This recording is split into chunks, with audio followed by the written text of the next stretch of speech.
6 महीने हो गए। आज 6 महीने से भगवान पालना झूल रहे हैं, डालना बनकर। उमर में ब्रह्माणी बहुत परेशान, कहाँ चले? तब मोबाइल चलते नहीं थे तो पता कर ले कि कहाँ हो, कब आओगे, क्या है। अब तो महाराज ऐसा है कि अच्छा घर में रहो, घर में रहो तो वो दिन भर न बोले, तनक तनक सी बात पे मुंह फुला ले, और तुम अगर सामने खड़े हो तो मुंह घुमाए के बैठ गए। घर में रहो दिन भर न बोलो, जैसे ही घर से निकले बस सोई टन टन टन पूरे दिन। कहाँ हो, कहाँ पहुंचे, कहाँ खाओ, अब तुम्हें क्या मतलब, ठीक है ना। तो इतनो स्नेह दिखाए हैं, इतना प्रेम दिखाए हैं कि गाड़ी चलाए वो मुश्किल कर देता हूँ, है ना। और घर में रहो तो दिन में 3-4 दिन खटपट हो जाए, तरह तरह सी बात, ना बोले काऊ से, हमसे ना बोले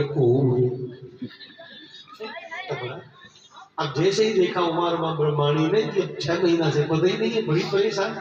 एक दिन नारद जी आए मैया के आश्रम में, प्रभु का दर्शन किया और दर्शन करके लक्ष्मी के पास पहुंचे। लक्ष्मी जी ने पूछा कहाँ है ठाकुर जी? बोले चित्रकूट में। क्या कर रहे? लल्ला लल्ला लोरी सुन रहे हो, क्या कर रहे? मतलब बोले छोटे छोटे बालक बोले पालना झूल रहे हैं बढ़िया से। अब मैया को लगा कि मजाक कर रहे हैं, नारद जी ठहरे। तो नारद जी ने कहा बदनाम आदमी हमारी बात पर कोई विश्वास तो करता नहीं है, चलो दिखाएंगे हमें। उमर मां ब्रह्माणी को संग में लिया और वहीं पहुंच गए जहाँ वो मिट्टी में खेल रही थी। और जैसे ही मिट्टी का खेल करते हुए देखा कि इन्होंने बड़ी आश्चर्य पड़ गई, और ये मिट्टी का खेल छोड़कर भागे मैया गोद में पहुंच गए। अब इनको बड़ा ही लगे, देखो ये टेंशन बहुत पुरानी है कि अम्मा की बात बहुत मानद, हमारी नहीं मानद। 90% है हमारे सामने शिकायत लेके आती रहती, मारा के चले अच्छो करते रहे, हमारी सुनन लगे, जबकि सुनन सब तुम्हारी है। तो जब टेंशन की अम्मा से काई दूंगा, जब बड़ी हैरानी। जब तो बहुत टाइम देखो, जैसे ही उमर अम्मा ब्रह्माणी को आओ देखो भगवान ने सौभाग्य के अम्मा की गोद में जाकर बैठ गए।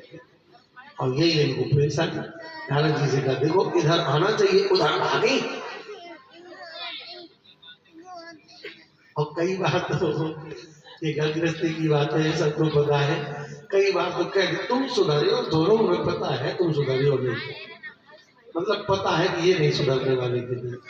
अब जब कोई ये कहे आपसे कि आप बिल्कुल नहीं सुधरोगे, इसका मतलब वो ये कहना चाहता है कि हम तो एकदम कंप्लीट है पर तुम ही गड़बड़ हो। ये तो उसका अर्थ हुआ। अभी उन्होंने नारद जी से कहा कि देखो इधर आना चाहिए, उधर भाग करके जा रहे, ये सुधरने वाले थोड़े। नारद जी ने कहा ये ना कहो वो सुधरने वाले हैं कि नहीं, आप क्या करना चाहते हो? बोले इनको ले जाना चाहते हैं तो क्या ना, कैसे मिलेंगे? बोले मैया के सामने हाथ जोड़ करके मांगो, मैया दे देगी। उमर ब्रह्माणी अनसुईया के सामने हाथ जोड़े। इस पूरी कथा का सार इतना है कि जब आदमी अपने धर्म का पालन करता है तो उसके सामने भगवान भी बच्चा होता है। एक शब्द पूरी कथा। और हम लोग अपने धर्म का पालन नहीं करना चाहते। धर्म है क्या? अपने कर्तव्य को पहचान कर उसका पालन करो। आप बेटा है तो बेटा कर्तव्य पहचानो, उसे निभाओ। आप बेटी है तो बेटी कर्तव्य पहचानो, उसे निभाओ। आप पत्नी हो तो पत्नी कर्तव्य पहचानो, उसे निभाओ। आप पति है तो पति कर्तव्य पहचानो, उसे निभाओ। आप माता पिता है तो माता पिता कर्तव्य का पालन करो। आप किसी के पड़ोसी हैं तो पड़ोसी कर्तव्य का पालन करो। आप किसी के मित्र हैं तो मित्र के कर्तव्य का पालन करो। आप समाज के सामाजिक व्यक्ति हैं तो सामाजिकता के कर्तव्य का पालन, ये धर्म है। अनुसुईया जी ने कौन सी पूजा करी? हर साल तो बताते हैं आकर के, अब की बार थोड़ी कमजोरी है तो अभी कथा तो हो ही नहीं, कथा में कोई गड़बड़ी है। तो दिमाग से और ध्यान से सुनो, समझो क्या अनुसुईया ने पूजा करी, कौन अनुष्ठान किया, कौन मंदिर में गई। 4 बजे जगी और उठाई डोल जी, चल पड़ी। 12 बजे लौट के आई, मोड़ा मोड़ी बासी रोटी खाई के स्कूल चले जाए। पति देवता बेचारे थे। अपने शहरों की बातें यहाँ सब जागरूक हो गए ना, तो फिर भी कह रहे पूजा को रोक करके पति की व्यवस्था करो। जब पति अपने काम से निकल जाए तो दिन भर पूजा करो ना। सवेरे पूजा जरूर करें, सवेरे पूजा। चाय नहीं बन रही, अनेक बनाए लो तो वही हम पूजा कर रहे हैं।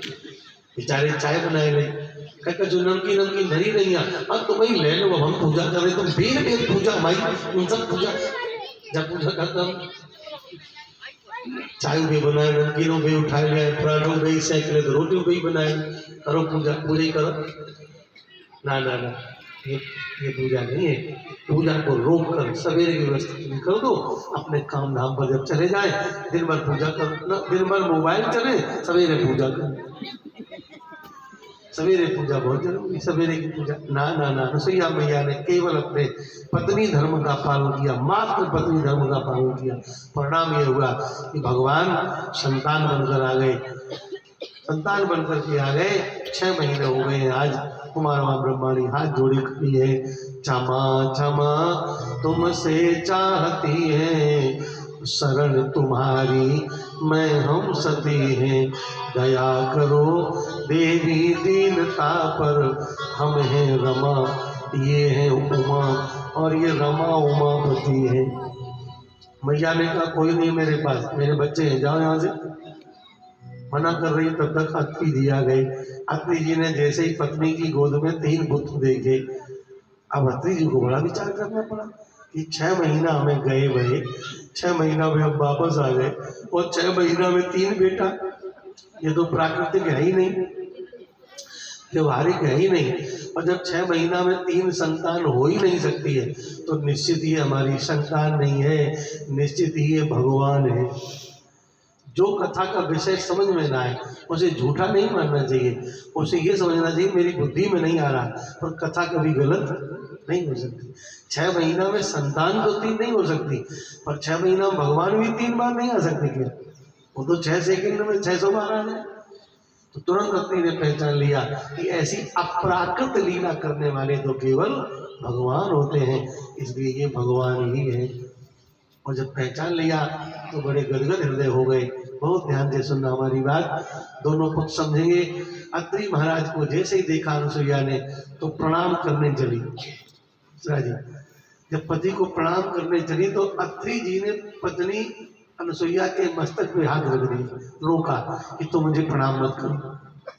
अरे ये आप क्या कह रहे हो, हम प्रणाम न करें, क्यों? ये तो मेरा धर्म है। अत्रि ने कहा इसलिए इस समय तुम जगन्नाथ को अपनी गोद में लिए बैठी हो, इस समय तुम जगत की आदरणीय हो गई हो, मुझे प्रणाम मत करो देवी। अरे कितनी ऊंची बात कही, बहुत ध्यान से सुनो। आप भाग्यशाली तब है जब आपको धर्म पत्नी मिली।